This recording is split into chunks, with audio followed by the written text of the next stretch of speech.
So when people are thinking about coming on the Harbour Club to learn how to buy and sell businesses, actually the biggest question that always comes up is around sourcing. So how do I find a consistent flow of deals? And this is something we've been able to do quite successfully over the years, but we've learnt it kind of organically and as we've gone. We've had many people come and do the Harbour Club, so each time we have new people, we learn new things. And I guess one of the first things to remember is that this is a purchasing process, a selling process rather than a purchasing process. So I've used this expression before, buying is selling. So if it's a sales process, then I think a good way to look at sourcing is marketing. So we're effectively looking for leads. We're looking for opportunities to pitch to see if we can buy their business. And the particular aspect of sourcing I want to talk about now is a tactic I discovered many years ago now. It was probably one of the first methodologies that we used, but it's still incredibly powerful, and it's been very successful. And it's really about how you get a communication line open with a potential target. So let's say you have a lead from somebody like a bad payer. I've talked on one of the other videos about finding the bad payers within a company's debtors ledger. So people that are on their kind of crappy list of bad payers. Let's say you have ABC Limited, and you want to reach out and get in touch with ABC Limited.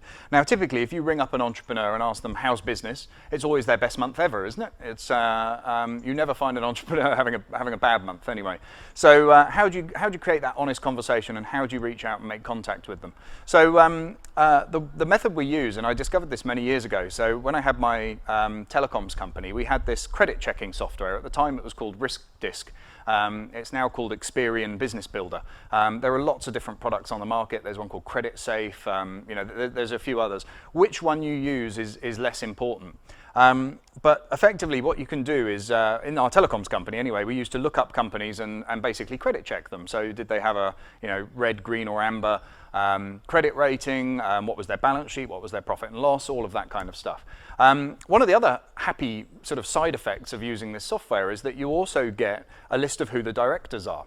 And also you get a director's service address, which in quite a lot of instances is actually the director's home address.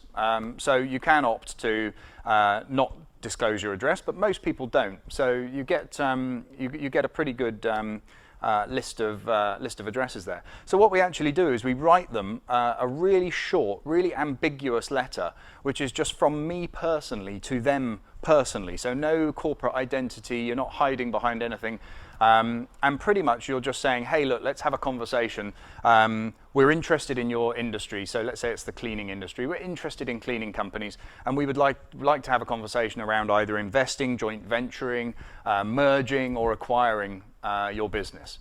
And you literally send that letter out, but instead of sending it to the company, you send it to each of the directors individually. And so what you have is that different directors have different motivations. So you might, if you sent it to the company, one of them might read it and throw it straight in the bin. When you send it to their home addresses, you might find the one that really does have the itchy feet, or sees that there's some problem ahead that needs to be solved, or that potentially you can just work with a bit better. You also get this much better environment to receive a letter in. So I don't know what it was like for any of you guys, but when I was running the telecoms company, I used to get about a foot of mail in the morning. And I would normally sort of triage this into stuff that went to accounts, stuff that went in the bin, and stuff that was quite interesting. And my quite interesting pile, when that got to about a foot thick, that would normally find its way into a bin when I had one of my kind of Saturday morning catch-up sessions in the office. So this letter probably would have found its way into the quite interesting tray, and then onwards into the bin. So when it arrives at home, I mean, in the 80s and 90s, your mailbox was stuffed with junk mail. But since we've had email, the amount of snail mail you receive has really come down to a minimum. I probably get 1 or 2 letters a week, rather than the usual 10 or 20 a day that I used to get. So this letter will stand out. It will be unusual to receive something through the post. And then the fact that we deliberately don't give them much information in the letter is actually a call to action in its own right. There's something in neurolinguistic programming, in NLP, called an Ericksonian loop, which is where you open you open an idea, but you don't close it. You don't complete the circle. And that non-completion drives people's subconscious a little bit crazy. So they feel they have to take some action. And that could be to email you, to call you. Sometimes they just call up and say, what's this all about? Or why have you written to me at my home address? Or these kinds of responses. But it engages you in a conversation where you can take it further. And to give you an idea, when I very first discovered this, we just had this wrist disc put into our office. So I was busy credit checking all of my customers and friends and colleagues and anyone else I could find. And I was in the process of trying to make contact with another telecoms company at the time who were down in Kent in the UK. And I thought, okay, maybe I'll try writing to their home addresses. So I looked up all the home addresses, wrote these letters, I stuck them on my computer, and it got to about 6:45. It was a Friday evening. It got to about 6:45, and I thought, well, the post office shuts at 7 o'clock, the sorting office down the road shuts about 7 o'clock. I'll run down quickly, post these letters, and then go and meet the rest of the staff members in the pub. So I dropped these letters off, went to the pub, had a few gin and tonics, and don't really remember going home. But about 8 o'clock in the morning, my phone is ringing, and I sort of reach across the bed and grab this phone thinking, who the hell is ringing me at this time of the morning? And the person says, I've just got your letter. It was like instant gratification. So this really can be quite a powerful tool. We've also had the spousal pressure. Which is where the husband or wife can see that their partner is under pressure and having trouble at work. And then all of a sudden this letter arrives which seems to have a potential solution to the problem. So you sometimes get the call which is, hi, I'm calling you because my wife told me to.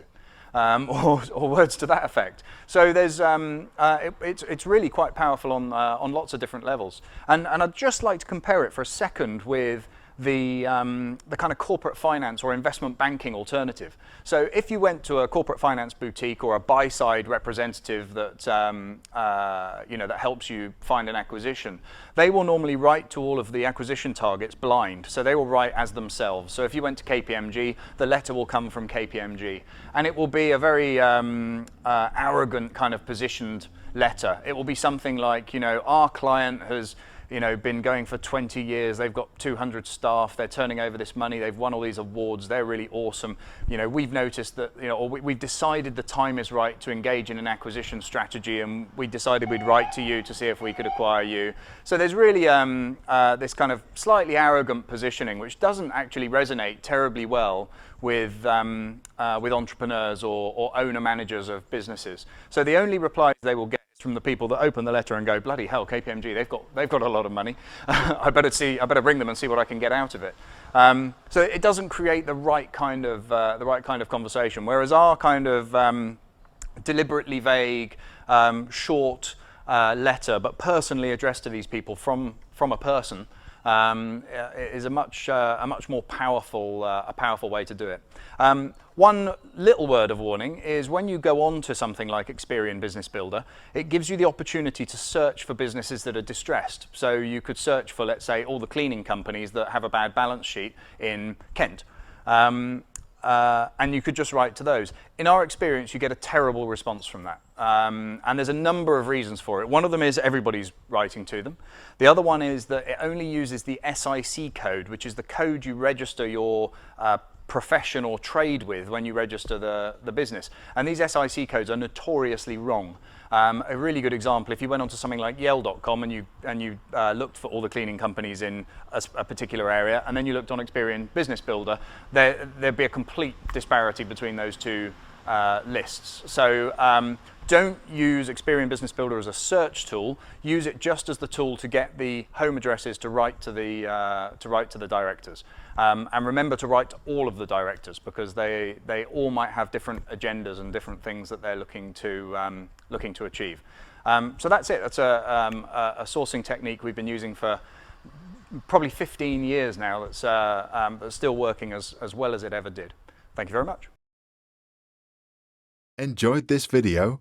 Grab your free PDF report about how to buy and sell companies for a living without having to use any capital or debt.